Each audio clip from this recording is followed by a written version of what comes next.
प्यारे बच्चों, आज मैं आप लोगों को क्लास 3 रिमझिम का 10वां पाठ क्यों जीमल और कैसे कैश लिया, इसका मैं इजी रूप में एक्सप्लेनेशन करने जा रही हूँ। और इससे पहले बच्चों मैं क्लास 3 रिमझिम का सारा वीडियो बना चुकी हूँ, फुल एक्सप्लेनेशन, समरी और क्वेश्चन आंसर। उन सबको देखने के लिए आप ऊपर दिए गए आई बटन पर क्लिक करके देख सकते हैं, या नीचे दिए गए डिस्क्रिप्शन बॉक्स में देख सकते हैं, या प्लेलिस्ट में जाकर देख सकते हैं। और बच्चों, आप मुझे इंस्टाग्राम, फेसबुक और ट्विटर पर भी फॉलो कर सकते हैं। तो पाठ शुरू करते हैं, क्यों जीमल और कैसे कैश लिया। बच्चों, छोटे बच्चे अक्सर मम्मी पापा या बड़ों से हमेशा हर चीज़ के बारे में पूछते रहते हैं, क्योंकि छोटे बच्चे नया नया चीज़ देखकर उसके बारे में जानना चाहते हैं। बड़े लोग उनको हर बातों की जानकारी देते रहते हैं, समझाते रहते हैं। इस पाठ में भी दो बच्चे हैं जिसका नाम क्यों जीमल और कैसे कैश लिया है, जो हमेशा नए नए चीज़ों के बारे में पूछते रहते हैं। तो पाठ शुरू करते हैं। मैं जो है क्यों जीमल और कैसे कैश लिया का सारांश पढ़ाने जा रही हूँ, मतलब इजी रूप में आपको समझाऊंगी। क्यों जीमल बात बात पर क्यों क्यों पूछते हैं। उनके एक मित्र हैं कैसे कैश लिया, ये भी पूछते हैं कैसे कैसे। यदि इन दोनों से आपकी भेंट हो जाए तो आप क्यों और कैसे में भटकते रह जाएंगे। यानी इसमें यह बताया गया है कि आप जो भी बात बोलेंगे तो वो हमेशा यही पूछेंगे, क्यों कैसे कैसे। तो इस तरह का सवाल जो है बच्चे करते रहते हैं। तो इसमें यह बताया गया है कि इतना भी सवाल बच्चे को नहीं पूछना चाहिए, ज़रूरत के हिसाब से पूछना चाहिए। लेकिन बच्चे तो जानकारी उसको है नहीं, इसीलिए वो बार बार पूछते हैं। एक बार गुरुजी गेहूं पिसवाने जा रहे थे कि रास्ते में उनकी भेंट क्यों जीमल और कैसे कैश लिया से हो गई। तो एक बार क्या हुआ, उनके गुरुजी मतलब टीचर जो हैं गेहूं पिसवाने जा रहे थे, मतलब गेहूं का आटा जो तैयार होता है तो गेहूं पिसवाना पड़ता है। वो जा रहे थे तो उनकी भेंट दोनों बच्चों से हो गई, क्यों जीमल और कैश कैश लिया से। उनके पूछने पर गुरुजी ने बताया कि वह बाजार गेहूं पिसवाने के लिए जा रहे हैं। इस पर क्यों जीमल ने पूछा, क्यों क्यों क्यों। गुरुजी ने बताया कि आटा जो चाहिए। इस पर कैसलिया ने पूछा, बाजार कैसे जा रहे हैं और आटा पिसवाना है, कैसे कैसे कैसे।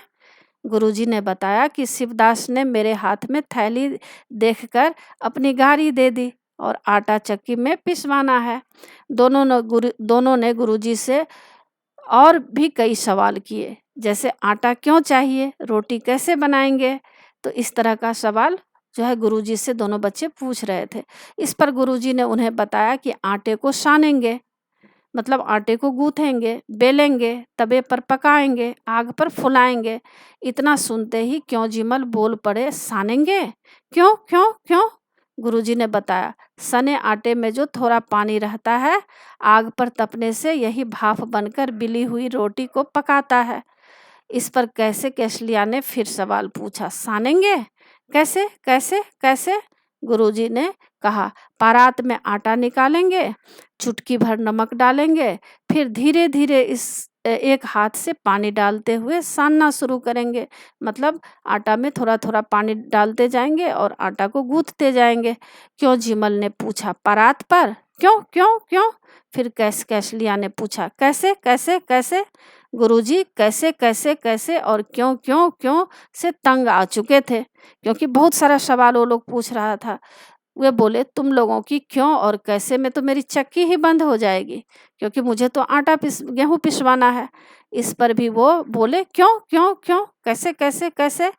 तब तक गुरुजी अपनी साइकिल पर सवार होकर वहां से चले गए थे। तो देखिए बच्चों, यही था कहानी का सारांश। आप समझ गए होंगे कि दोनों बच्चे जो हैं गुरुजी को क्यों कैसे कैसे इस तरह का सवाल पूछ रहे हैं, क्योंकि इनको यह भी मालूम नहीं है कि आटा क्या होता है, गेहूं क्या होता है, आटा को किस में साना जाता है, गूंथा जाता है, रोटी कैसे बनाई जाती है, यह सब कुछ मालूम नहीं था। इसीलिए बार बार पूछते जा रहे हैं। तो गुरुजी को जितना भी हो पाया वो सारे प्रश्न का उत्तर दिए बच्चों को, लेकिन उनको तो गेहूं पिसवाना था, इसलिए बाद में वो आटा चक्की पर गेहूं लेकर निकल पड़े। तो यही था पाठ का सारांश। आशा है बच्चों आपको अच्छी तरह समझ में आ गया होगा। और नीचे शब्दार्थ भी दिए गए हैं, जैसे कि जवाब का मतलब उत्तर होता है, मौका का मतलब अवसर होता है। तो इस तरह से आप शब्दार्थ भी याद कर लीजिएगा। और नीचे देखिए एग्जाम के लिए प्रश्न उत्तर भी आपके पाठ्य पुस्तक से दिए गए हैं। तो पहला प्रश्न है, गुरुजी थैले में क्या लिए जा रहे थे? उत्तर है, गुरुजी थैली में पिसवाने के लिए गेहूं लिए जा रहे थे। दूसरा प्रश्न है, क्यों जिमल और कैसे कैसलिया से मिलने पर तुम दोनों के बीच में क्यों भटकते रह जाओगे? उत्तर, क्यों जिमल और कैसे कैसलिया से मिलने पर हम दोनों के बीच में भटकते रह जाएंगे, क्योंकि उन दोनों के प्रश्नों का कोई अंत ही नहीं होगा। मतलब जो भी आप बात बोलेंगे उसमें वो प्रश्न ही करेंगे, तो आप लोग को चैन भी नहीं मिलेगा। वे अपने बेकार के प्रश्नों क्यों और कैसे कैसे में हमें उलझा कर रखेंगे।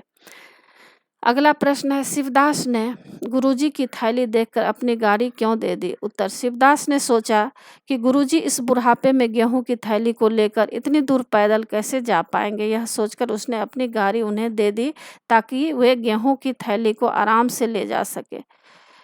रोटी एक नाम अनेक। रोटी को अलग अलग जगहों पर अलग अलग नाम से पुकारा जाता है, कुछ और नाम पता करके लिखो। उत्तर, चपाती, फुल्का, पराठा, नान। अगला प्रश्न है, तुम्हारे घर में आटा सानने को क्या कहते हैं? आटा गूंथना, आटा गलाना, आटा मलना या और कुछ? उत्तर, आटा गूंथना। गुरुजी कौन से आटे की रोटी खाते थे? अपने साथियों, घर के बड़ों से पता करो कि क्या किसी और चीज़ की रोटी भी बनती है। उनके नाम लिखो। यदि उसका दाना या बाली मिलती है तो उसे भी अपनी कॉपी में चिपका दो। उत्तर, गुरुजी गेहूं के आटे की रोटी खाते थे।